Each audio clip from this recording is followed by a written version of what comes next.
Hello, everybody, and welcome to my top 10 bourbon showdown of the bourbons around $40. Now, you played a big role in this some time ago when I was doing my top 100. I got a lot of emails and a lot of tweets and a lot of messages on Instagram, Facebook, all over the place.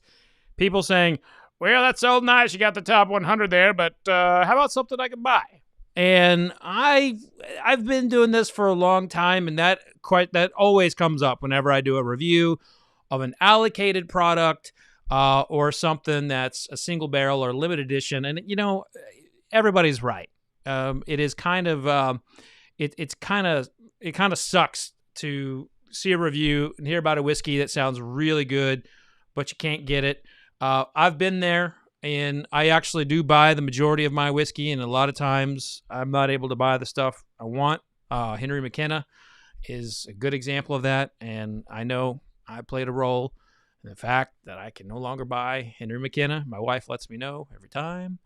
Also, some of the other products out there, it's part of being a critic, I suppose. You end up telling everybody you love something, and then you can't find it anymore. I understand that's part of it. But these are bourbons that are actually available. I asked the public to vote. The process that we used is that we went through the Total Wine website, which is a very good resource for separating things by price. And we pulled in all the bourbons that were around $40. First of all, we came to that number through polling here on the YouTube channel. So people voted, the membership community chimed in, and it basically was the consensus that an everyday bourbon should be $40 and in at least 26 states not allocated. And we pulled this list from Total Wine, and we basically, after we took a look through, like, is it in enough states? Is it allocated? We ended up with more than 60 bourbons. And those went to the public to be voted on. More than 5,200 people voted. And during the voting process, there were a lot of write-in votes. Some of those brands ended up making the top 25. Some of them were just kind of like on the edge. And there were also a lot of people pointing out that a couple brands were allocated that I did not think were allocated. I thought Weller Special Reserve was actually available in most markets. I just thought it was allocated in Kentucky and a few other places. As it turns out, it's allocated everywhere. Eagle Rare is a product that also I thought was available in most markets. Turns out it's allocated. Angel's Envy also was pulled from this list because it too is allocated. So those products were pulled from the list, and just so I wanted the top 10 to be things that people could go out and buy. The top 25 would be things that people could go out and buy, and that's what the list is. Now, if you end up watching this after the live stream, I have a link in the description that you can click on, and you can look at the top 25. I also, in the description right now, there's an analysis of each one of the products that's in the top 10. That gives you a little bit of a history of the times I tasted it before, what I reviewed it for either Whiskey Advocate or Bourbon Curious, how I scored it, and how they have fared and past blind tastings. So if you want to click in the description, you will find that. Also, I have a lot of cool things coming up. If this is your first time to the channel, please join the community, click subscribe, hit the like button. It helps and goes a long way toward this channel. But I've been covering whiskey since 2006. I've been a longtime writer. I've written several books, most notably my books, Bourbon Curious and Whiskey Women, have been out for a while. And I also do events all around the country. In fact, I have started a blind bourbon series where people wear blindfolds and smell weird shit with me and taste some good bourbon.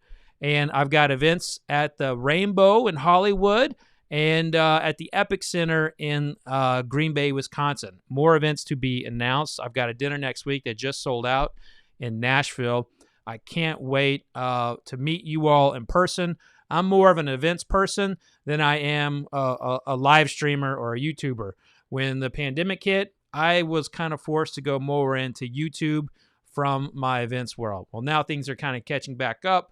I'm able to get back out there, and I'm having a great time.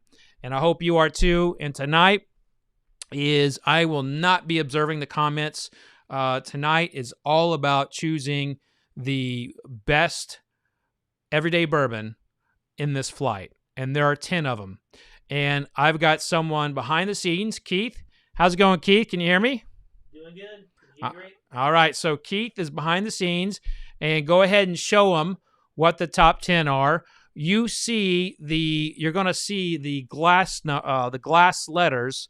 I do not see that. I do not know what I am tasting. The only key that I have is right here.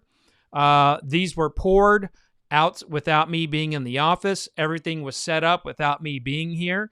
So all of this is blind, with the exception of the fact that I do know what the top 10 are. That being said, a tasting is really, it can go one way one day and another way the next day.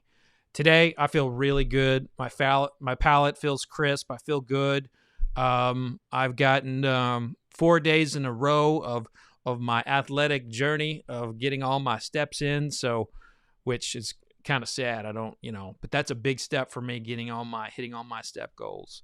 So I feel physically good. My palate feels good, and I feel really good about this tasting. So I'm just going to go ahead and jump in it. I'm going to start with Glass A. So these are in these little 50 milliliters.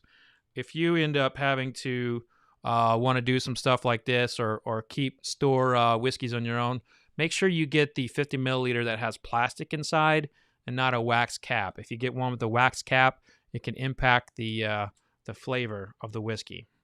Wax can leach inside the whiskey. So here we are, Glass A.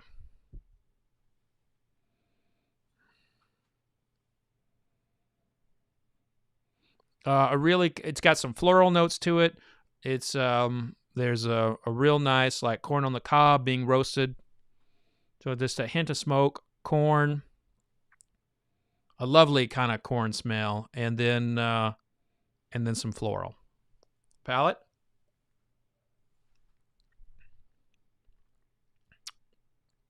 Hot damn. Oh boy.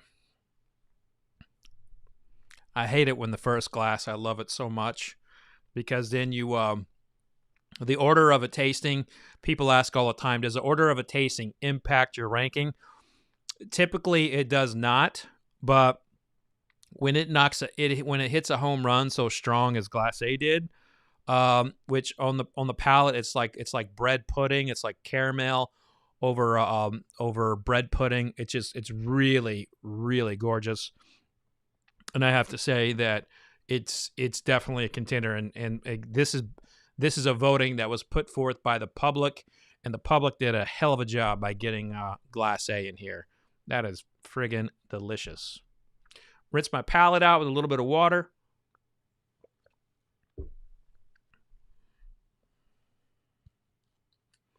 Glass B.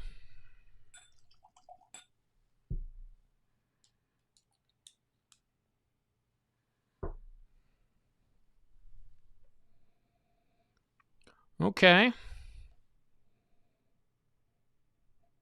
It smells like a little dusty, not like a dusty whiskey, but it smells literally like dust.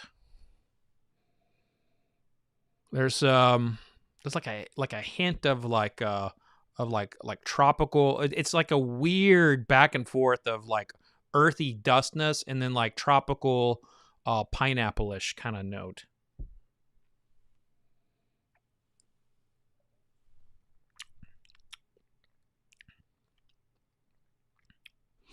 Well, as a tasting goes, and you're trying to rank them, you taste and immediately compare in your head to the previous glass or the future glass, or you keep comparing and thinking and contrasting, and B just did not live up to what A was. Now, I will go back and taste, but my first impression is that B is probably going to be on the other side of ranking number 5. Just my first impression. Going to glass C. Man, I keep spilling water all over myself. What's that about?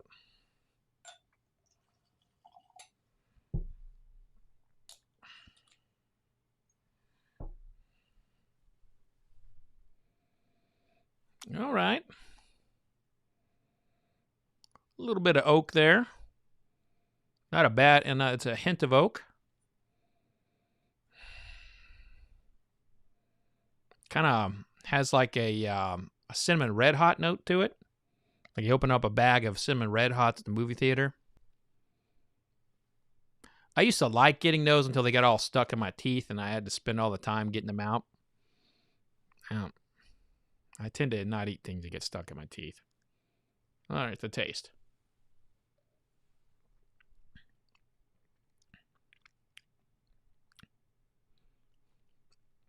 A very buttery on the palate. It's like a nice hint of banana here. There's this touch of cherry. Glass C has a really respectable mouthfeel. And once again, if I'm thinking of Glass B in comparison to C, B in my mind, and again, I'll go back and taste, but B in my mind is not living up to C or A at this point. I'm going to go to Glass D.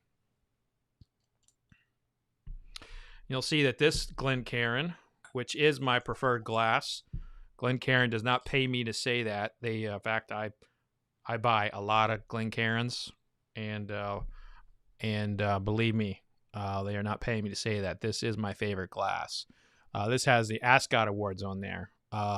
I started a spirits competition called the American Spirits Council of Tasters, and that is, well, whatever's in the Ascot glass just delivered me a big old dose of oak, raw bitterness, oak, tree oak. Not in a good way either.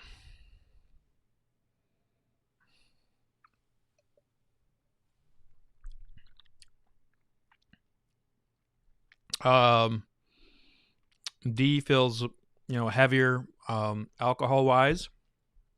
It has an enormous personal flaw in there for me, and that is like it's so oak forward on in the bitterness. A lot of people like that.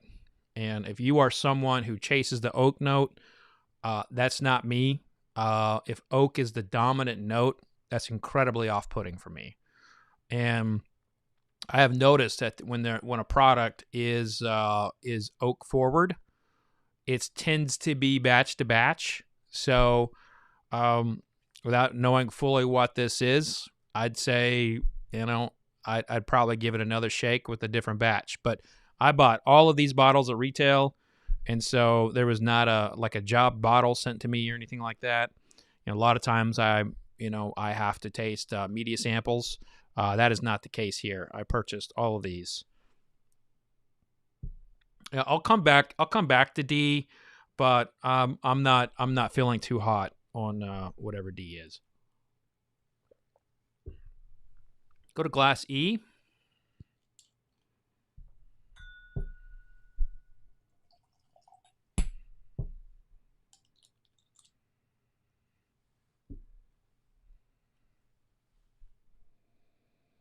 Well, hello, Glass E.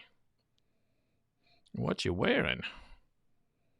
My goodness. That is, it's got like,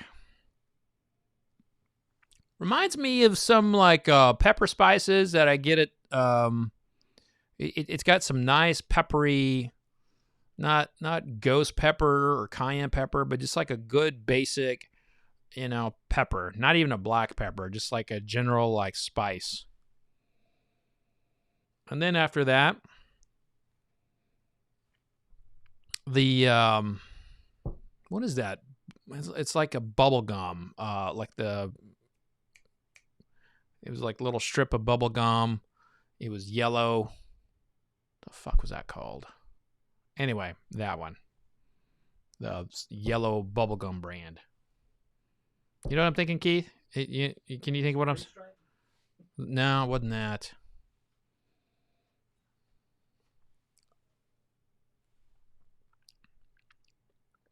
All right. Glassy's here to party. It's ready to dance. There is it's like a nice piece of toast with some Nutella and like little side of some kind of something spicy. Mouthfeel wise, it is really kind of like, quick and out. Did you get someone with the juicy fruit? It was the juicy fruit gum. Yes. I'm already through 5 glasses.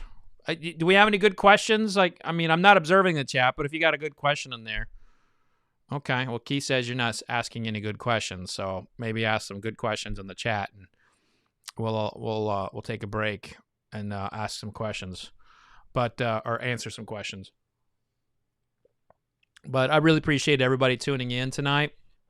This has been it's been a kind of a dream of mine to have like a regular top 25 in whiskey, because I'm such a college football fanatic, and I'm planning to continue this, so, and I think it's important to have the, public vote. I am just one taster, and while I know that when I taste something, I choose something, I'm doing it with my absolute best. I'm putting it out there, but there's a really good chance, but my palate and your palate may not align.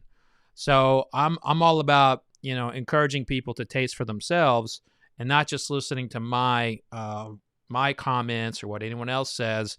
Learn to taste for yourself. And it's my hope that through tasting with me or watching me taste or coming to one of my classes, that you develop your palate, how you'd like to. Because, there was a time when I was coming up the ranks, people would tell me what I should taste.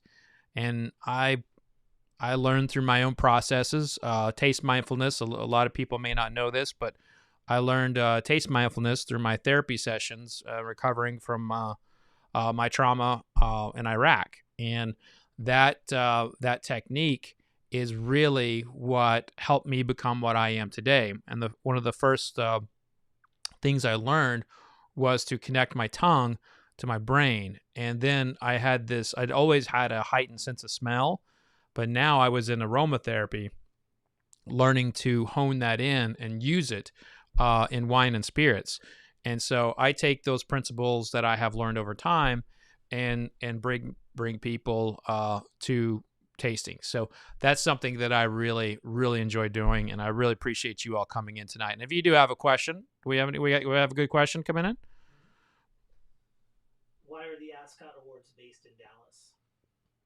The Ascot Awards are based in Dallas because that's where the import license is for my partner, who also has the John Barleycorn Awards, and so that is where everything is kind of in with an import license. And when it came down to it, I didn't want to have to do all that importing. So when you do one of these things, you have to have like a proper license and what have you. I didn't want to have to take the alcohol, and I didn't want to have to man all the other things that go with it. And as you can see, I got enough. I don't need any more. as I go to glass F. But another good question. What are the key smell and flavor profiles for you that trigger hello? What are you wearing? Hello, what are you wearing? Will always be it'll always be like a combo of like, honestly, I don't know. I don't think I've ever even said that before. I just say random shit, but yeah, that was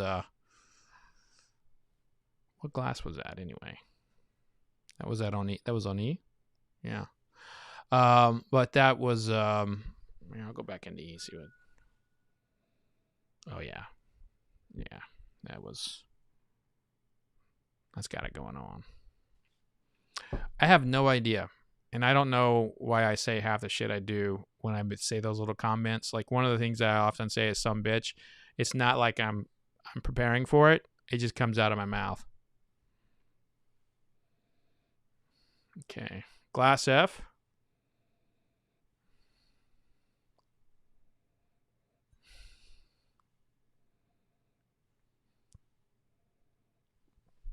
Glass F is reminding me a little bit of the way D was.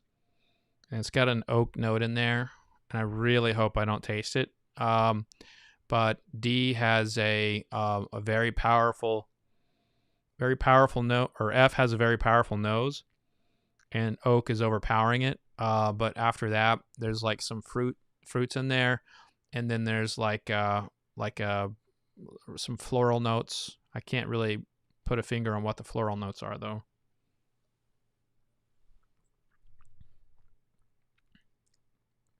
Oh, yeah.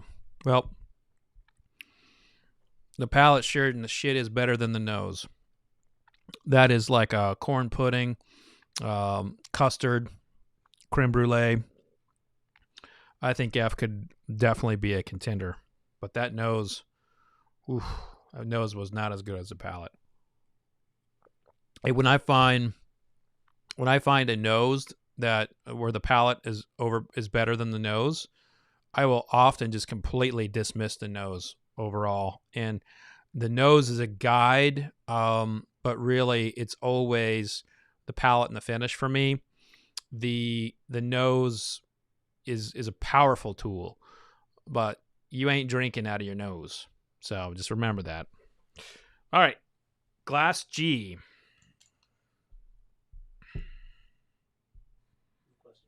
All right, we got a question in. Are you an OSU fan? How big? Oklahoma State, baby. Go Pokes. I'm born and raised a Oklahoma State fan. We have had some tough years. Like, we're not in the NCAA tournament this year because of the NCAA being a bunch of shitheads. They really are shitheads. I mean, you want to talk about an organization that uses power and really should have no power and loves making money off of people. And I'm sure it hurts them that the athletes get paid, but you know what? Fuck them. So anyway, yes, always been a big fan. My favorite OSU player has been Thurman Thomas. I loved watching Thurman Thomas play. Glass G.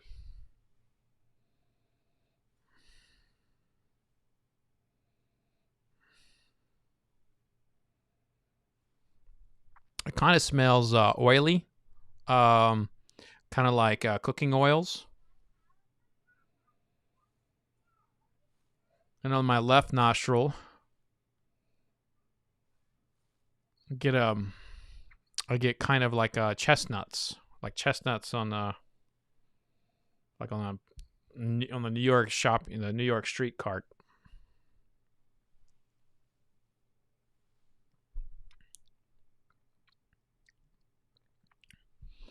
It's a very lovely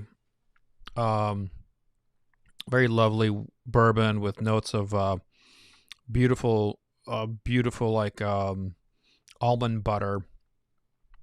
It presents itself very, very nutty, but very sweet, nutty sense, and like I can imagine this being like going well with a pecan pie. Yeah, I like G a lot. Let's go to Glass H. Keith, did you have another question in there? Yes. Would you consider doing a similar approach to bourbons in the $50 to $90 range? Yeah. Yeah, sure. I mean, as well we do. Sounds like fun. I mean, I think I'd want to get someone else's money to go do the shopping because, I end up spending, good fair amount. But we get all that shopping in for all fit 25 or something. That could be nice. But one of the things about that range is there's a lot of products that are in that range that I don't think would even rank in the top 5 of this flight, because there's a lot of source whiskey in there. Not that there's anything wrong with that, but pricing is not a measure of quality in bourbon, and the 60 to 90 price point is one of those where brands can show their ass a little bit. Glass H. By the way, I apologize profusely if you're watching this with your children. I do cuss a little bit, and I know folks don't always like it when I cuss, so sorry about that. Glass H, big old banana right there. Woo! Just go on down to the Caribbean and get some bananas. Damn.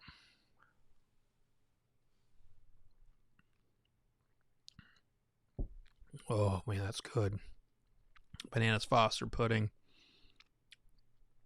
I love that one. That one's good. But banana forward, and I got to be in the mood for bananas. If I'm not in the mood for bananas, I'm definitely not going to like that one. Glass Eye.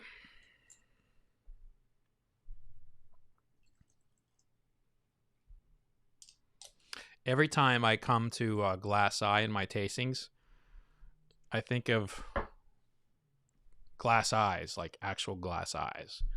Like, kind of a weird thing for me to think about. Okay. This one's got some funk to it. Some hints of some nutmeg, maybe some clove.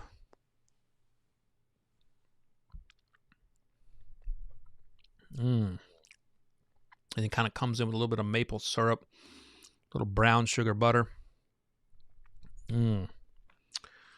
Glass Eye is beautiful. That is a good bourbon. I have a feeling that's going to do very well. All right, Glass J.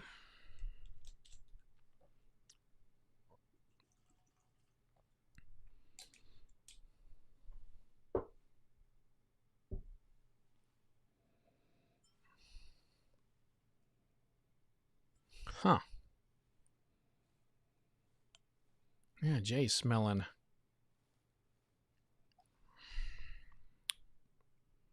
Jay's smelling like a department store, like the shoe department. Like rubber and like new soles. Like a lot of people like the smell of new shoes. It smells like a pair of new shoes to me. I don't think I want to drink a pair of new shoe whiskey. But here it goes.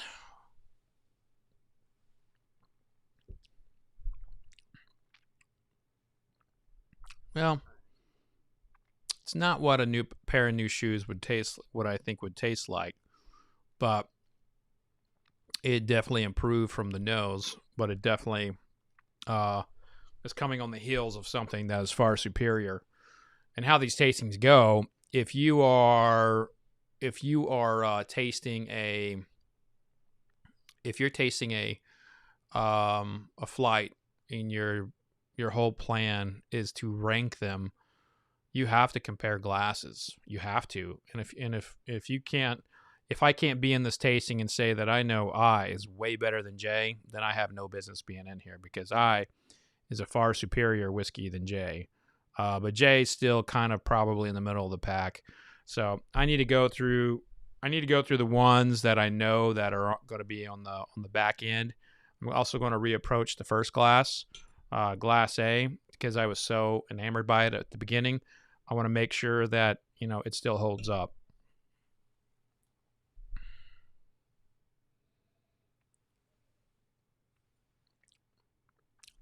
Damn right it does. Glass A is here to party. It was like, I ain't give it up yet. Kick me out. All right, so J. B and D. The ranking begins. Here, at this step, when I know the rest of the glasses are better than these three, so the bottom three are definitely going to be B, D, and J.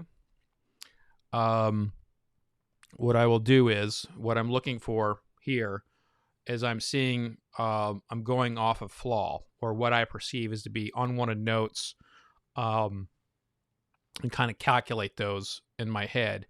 And whichever one has the most goes last, and whichever one's like next most, etc. So that's what I'm doing here on these. And again, these are worthy to be on this list for sure. But this is not a, this isn't a everybody gets a trophy kind of tasting. This is where I gotta rank them. And so we'll go back to B. Tasting B right now.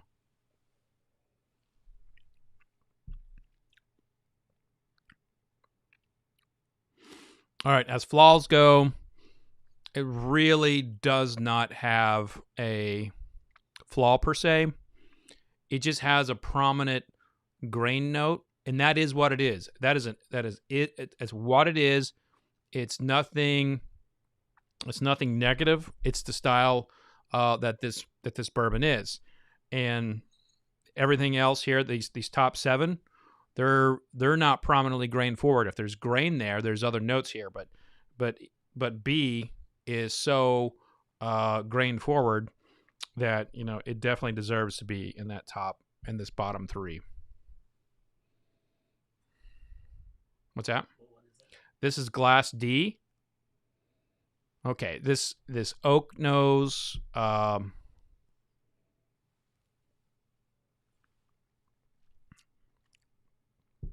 oak bitterness is it's just overwhelming for me. I do not like over oaked products. And when something is, the flavor is 60% oak, I've got an issue with that. A lot of people like that. And that's why I always say, follow all tasters and know them as you are choosing your bourbons based on what someone else thinks. If you happen to love oak, if you like that sweet oak note, like my buddy Kenny from Bourbon Pursuit, Glass D might very well be your favorite bourbon in this entire flight, but it's not it for me. So I'm going to taste J one more time.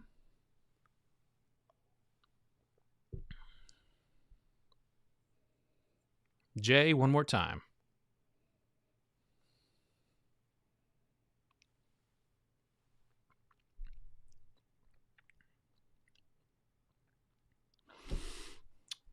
D will be 10th place.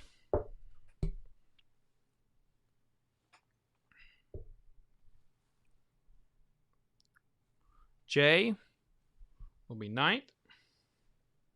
I'm going to go ahead. I did taste some other grain forward ones, so I'm gonna go back through here and see if I'm pretty sure B is going to be in 8th place, but I want to finish my process for the next round to make sure. Going to Glass A. Yeah, Glass A's definitely going forward. Glass C.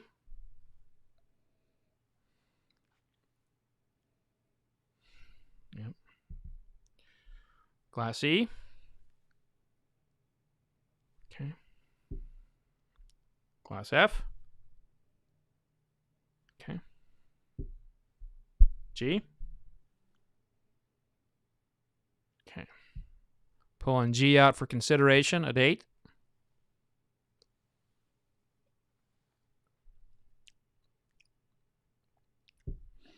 Keeping G. Going to Glass H. And that one is fine. So we are taking Glass B to 8th place. And now the approach is a little bit is a little bit different. I pulled the 3 bourbons that kind of like stood out for me palate wise because they didn't have complexity beyond their one note. Again, an oak note is not necessarily bad. A grain note is not necessarily bad. But when that's all you got, that's when we have situations where you're not going to move on. And what we have here, this top 7, really is a fantastic flight. I would like to take some questions as I refill these. You have to repeat my question. Okay, I can repeat your question. What is your favorite bourbon cocktail? My favorite bourbon cocktail, what is my favorite bourbon cocktail, is the Brown Derby. I'm a big fan of grapefruit and honey together in any kind of combination, and I think the Brown Derby is an amazing, amazing cocktail. It should be noted, though, I prefer rum cocktails over bourbon. Yeah, I'm a big rum cocktail fan. Do you do anything special to prepare your palate before a tasting? Yeah. Do I do anything special to prepare my palate before a tasting? Over the years, I have found that if I try I remember people wouldn't brush their teeth. I don't get out of a routine. Like if I have a special routine, but the most important thing is sleep. Sleep is my everything. Like if I don't get 8 hours of sleep, I'm not on. And so it's sometimes hard with 2 kids, but that is the most important thing for me. I also like to eat lamb before a couple hours before a tasting. Lamb is one of my favorite things in the world, but I like things that make your palate feel and think, and lamb always does that for me. So I guess those are 2 little things for me. I've got a few other, secrets, but keep them for now. One more. Okay. Are you equally critical of food you eat? Oh, God, yes. Yes. Am I equally critical of the food I eat? Yes, I am, but I'm not a snob about it. Not that I'm a snob in whiskey, although I do wear ascots, and that completely goes against everything I just said about being a snob. But I will say, though, wearing ascots has nothing to do with being a snob. I just happen to like them. And they're easy to tie. Anyway, back to the original question, which was, am I equally critical of the food I eat? I love a good sandwich. Love a good sandwich. I'm more critical of fine dining when something isn't seasoned properly. And, I was on Top Chef, judging cocktails there, or not really judging, but kind of being a guest appearance. And I've been a judge on a lot of different cooking related adventures like Kansas City barbecue and what have you. And really everything always comes down to balance and flavor.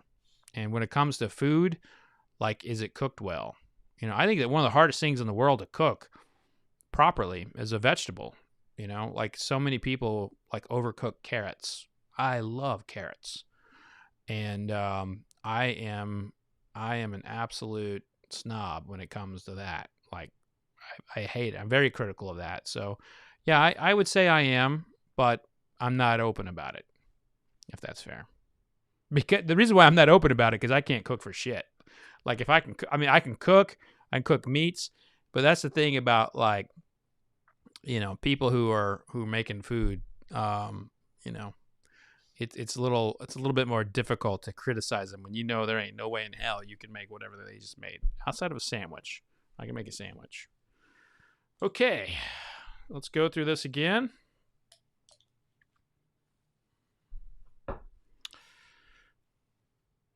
Okay, so now what I'm doing in this process, I'm not necessarily starting over, but I am going to focus on how many points on the palate is the whiskey hitting? So now I'm outside. I'm going outside of just like kind of general feel, looking for flaws. And now I'm thinking specifically about my tongue.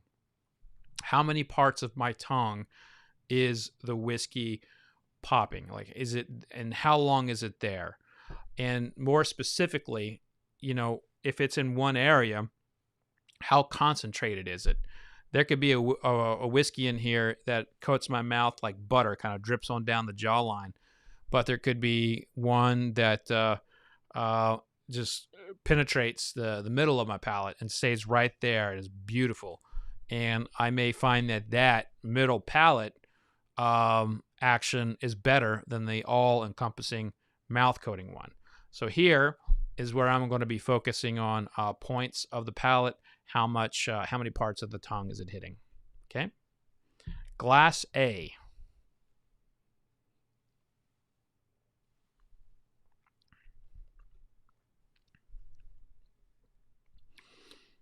This has got just a little bit toward the front of the tongue, but an enormous amount of pressure in the middle and just a little bit on the back. So this is very much activating on the savory areas of my taste buds, and it's very powerful. It's still there. It's still finishing.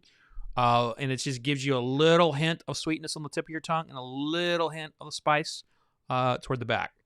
No real bitterness notes on A. So not really getting the sides of the tongue at all. Cleanse my palate. Go to glass C. Glass C.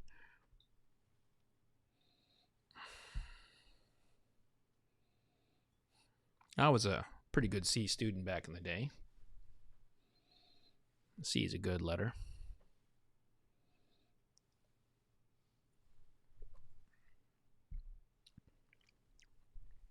Okay, this is everywhere. This is everywhere, and then it jumps to the roof of the palate, but then it goes away real fast. So you remember me talking about the concentration of A. C hit everywhere really fast, and then it went away.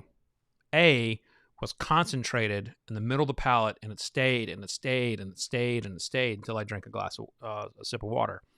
So that's the kind of thing that I'm looking for right here, is that C does not have the palate penetration I'm looking for that A definitely delivered. Going to glass E now. Going to rinse my palate.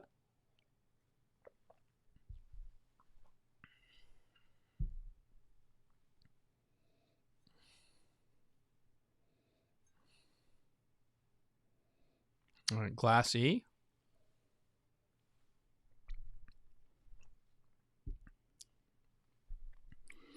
Very velvety, a light touch on the back of the palate, kind of moving forward, feeling very elegant there in the middle, just touching a tip of the tongue. I really like how it feels, but much like C, it evaporates, a little quicker. While it's still finishing, there is like it's still finishing. It's got a decent finish from a point of the palate argument. Glass E is not in the same league as A.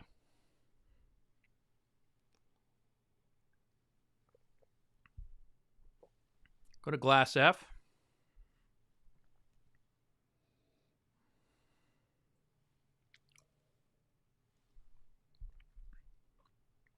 Oh boy.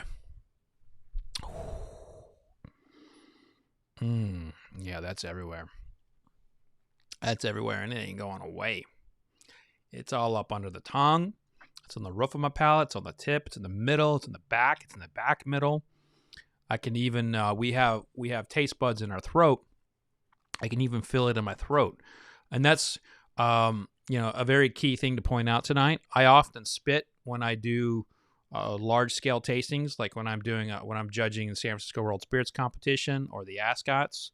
I will spit because we're drinking 200 to 300 things over a shorter period of time, and you'd pass out dead if you didn't spit. But that is one of the things you lose is the taste buds in your throat. And F is definitely powerful.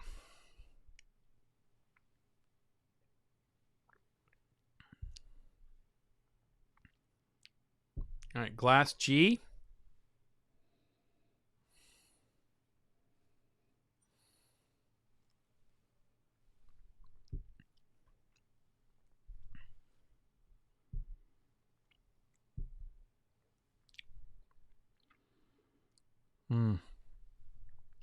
G's a flash in the pan. It impressed me on the first tasting, but when I really focus on points of the palate, it's back palate and kind of gone. So G is definitely not a contender for those top 3 spots. Glass H.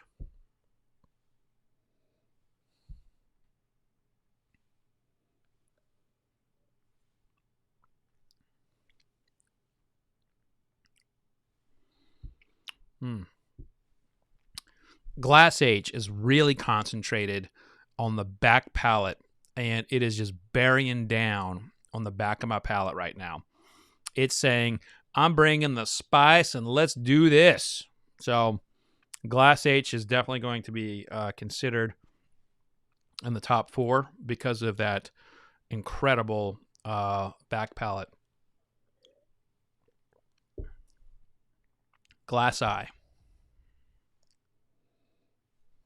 Ooh, it smells so good. And I love the color of this thing.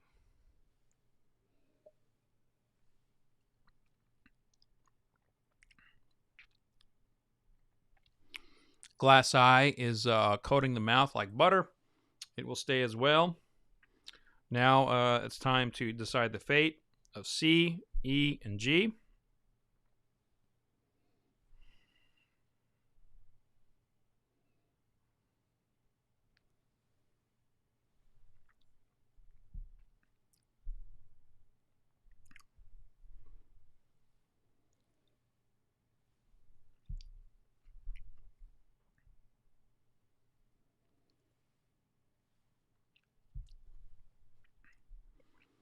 C will be number 7.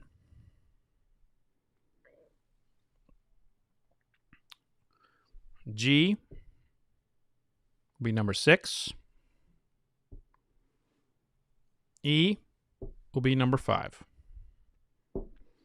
And I think E too. I think E has potential to like win a tasting for me on another day. But I'm really enamored with the 4 bourbons we have on the table right now. These are fantastic bourbons that are all available, all around $40. And, I think they could probably, and I don't know what they are. So they're right there. I know you all are seeing what they are, but I do not. Keith, why don't you go ahead and ask me a couple questions while I'm getting ready for this next round? All right. Are there any good bourbon-forward rums that you would recommend? Are there any good bourbon-forward rums I would recommend? I think it's I think the best rum is Foursquare. I said this in 2014, 15, and 16. I actually scored a Foursquare product 100 points, and I still believe it's as close to perfect, if not perfect, for the category I have ever seen one spirit, one product do. And Foursquare is where it's at all day long. For me. After that, Appleton is a very good and available rum. Mount Gay is pretty good. I'm a fan of like the more traditional styles versus the ones that add flavoring to them. Not the biggest fan of Bacardi. I feel like they distill it too high of a proof. Not a big fan of Crucian. Same with them. And rum can get political real quickly because a lot of our taxes go to basically our tax dollars in the United States of America make Captain Morgan.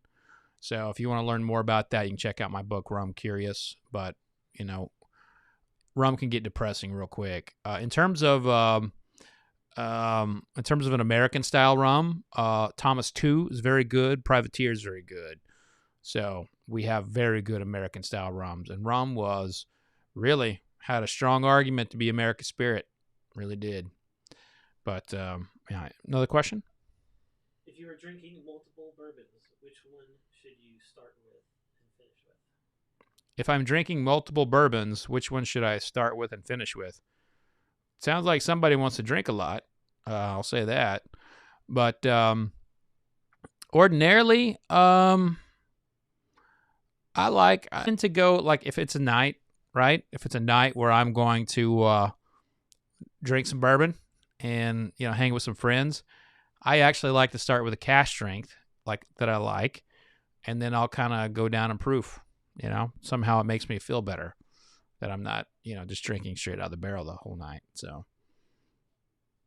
yeah, that's all I got. All right, anything else? One more? All right. What's your favorite cigar to enjoy with the bourbon? What's my favorite cigar to enjoy with the bourbon? Man, it's hard to beat Drew Estates right now. Drew Estates are just, all day long for me. Big fan of what they're doing. I also like a small little company that I've been working with called Divine Leaf out of the West Coast. They do a lot of importing of Nicaraguan and Honduras tobacco, and I think they're someone that no one's really paying attention to. And if you like those kinds of companies, Divine Leaf, really, really good people there. So, all right, so we're down to our final four. It's March Madness, and it's the final four. So when we're here, now I focus on the points of the palate. I think the noses are pretty equal. I think the points of the palate, H is very back palate. A is very middle palate, and F and I a little bit more mouth coating. But I would say the concentration of each pretty equal. So now I'm going to focus on the finish, and so we'll start with glass A.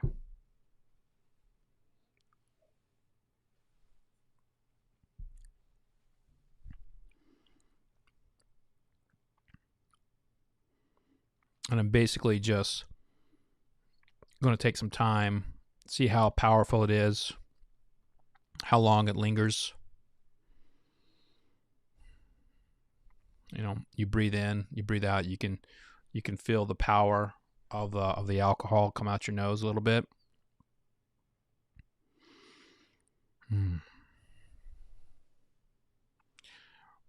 A is a very beautiful bourbon.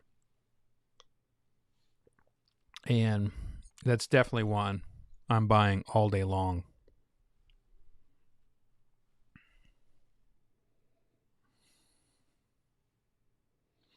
So A is going to be a long finish. It's a long finish, and I got a clock over here, and it's over now. I sipped some water, but it's very long.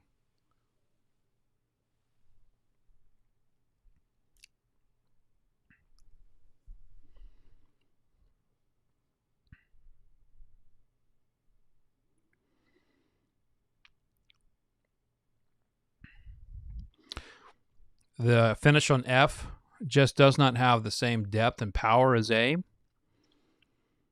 but I really like it. I really personally like F.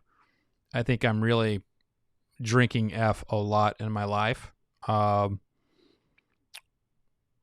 Maybe even more than A, but you got to go with the kind of criteria that you set up.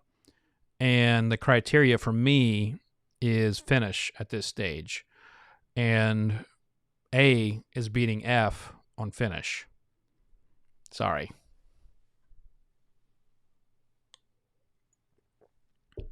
Glass H.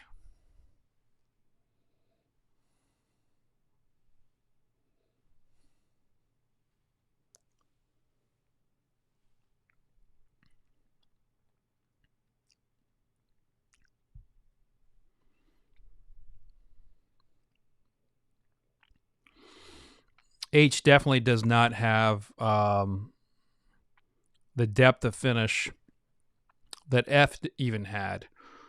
But, I just love how it traces on the back of the palate. I think it's a wonderful, a wonderful way it approaches. But I think I'm putting F ahead of H. Rinse my mouth out. Go to glass eye.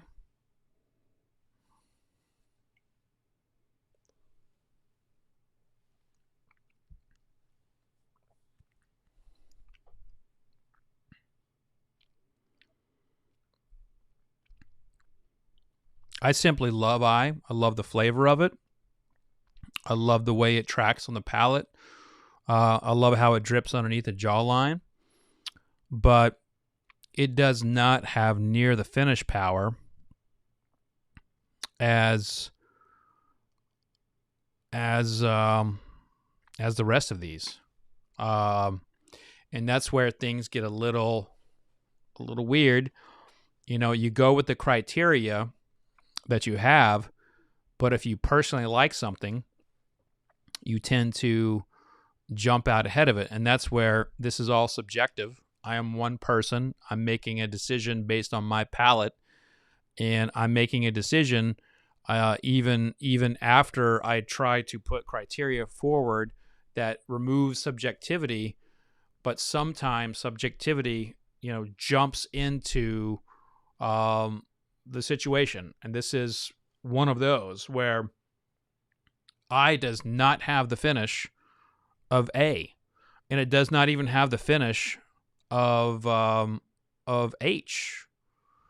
And yet I like I better than H and F personally.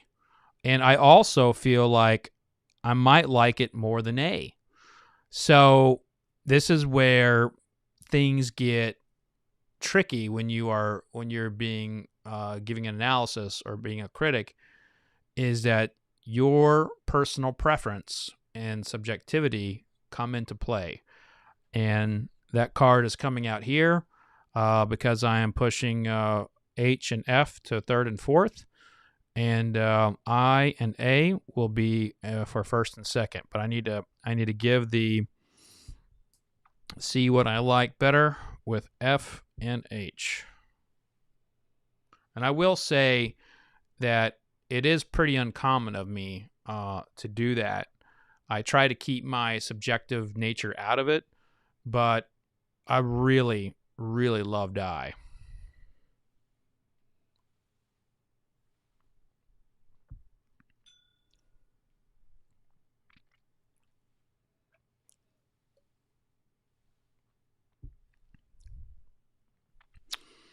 All right, H is going in fourth. F is going in third.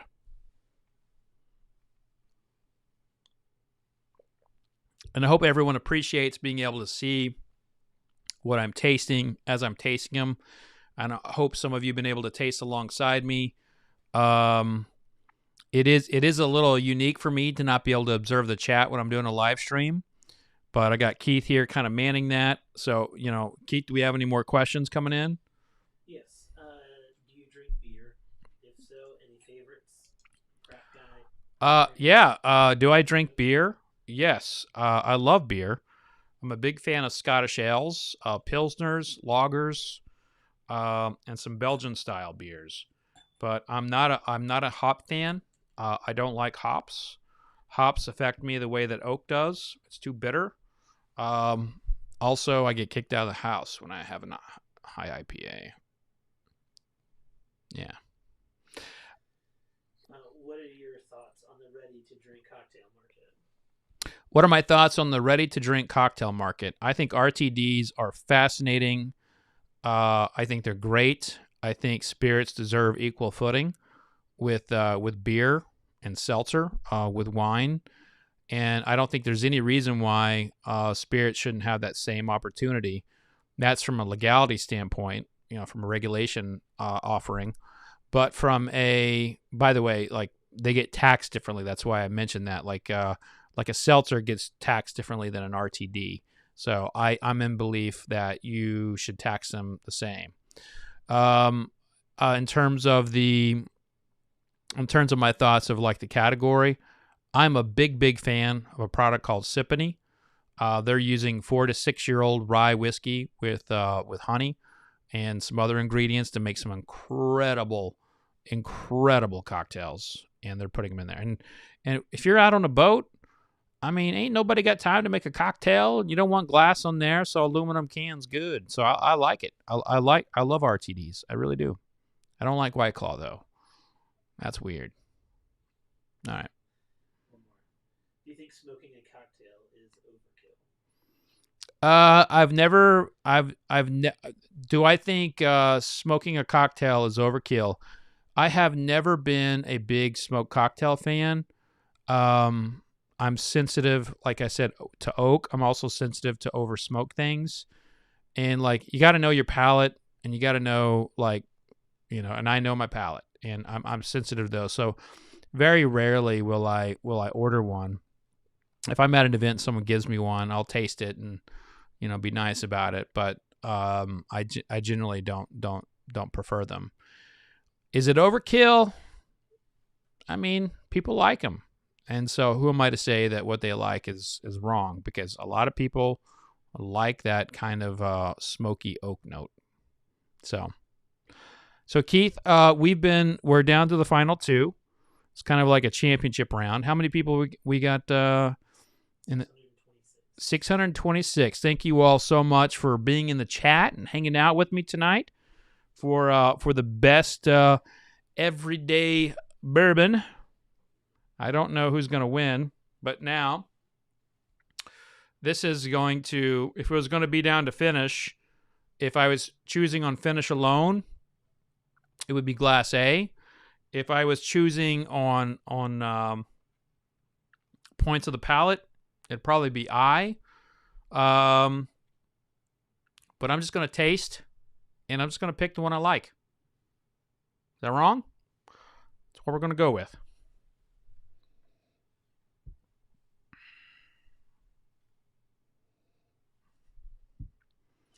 And you all see what I'm tasting. Again, I have no idea what I'm tasting. This is the key. So stick around. Don't leave after I pick it, because you want to see my reaction to whatever I pick, because I have no idea. Oh,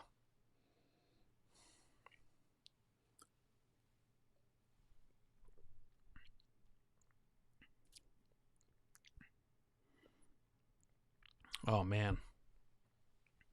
Just love A.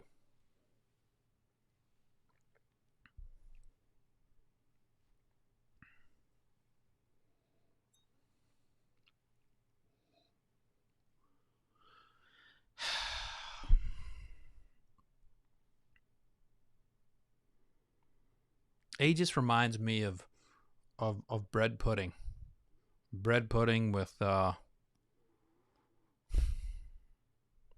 caramel. I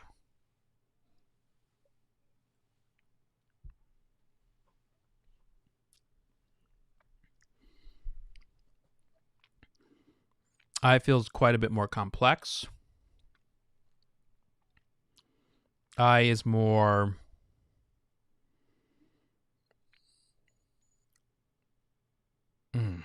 the way it moves around the palate, while the finish is not as powerful.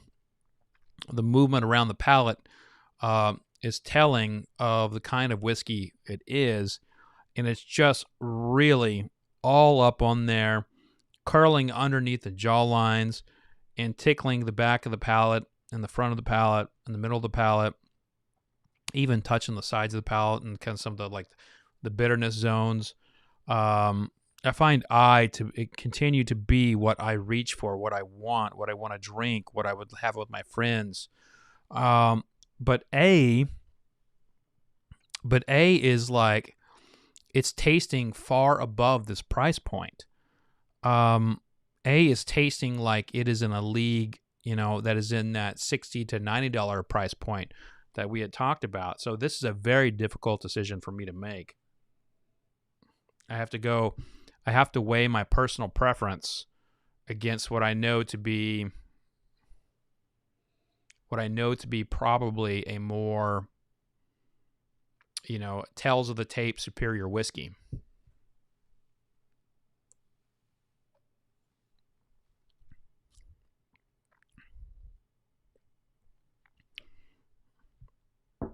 Okay. I've made my decision.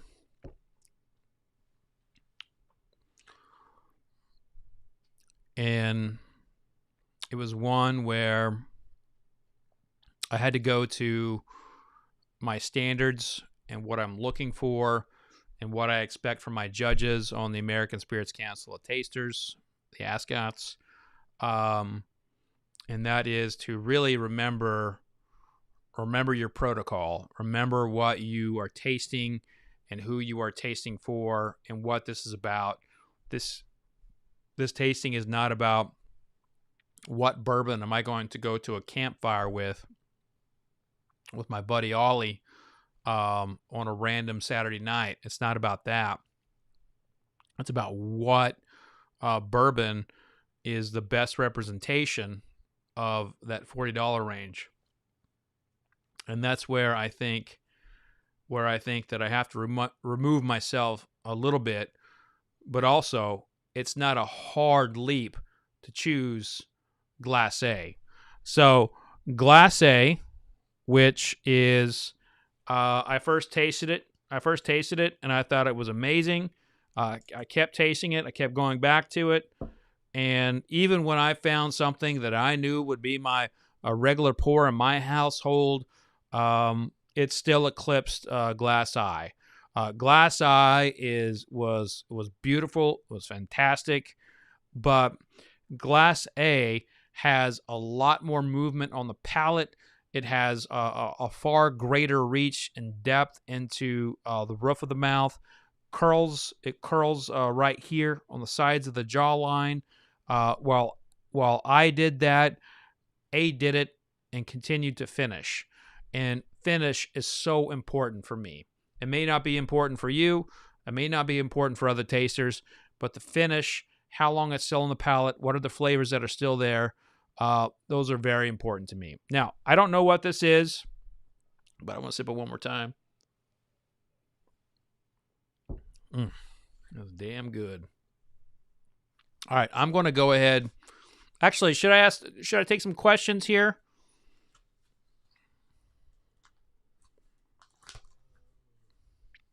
This is the first time I'm seeing these, but Keith's going to give me some questions.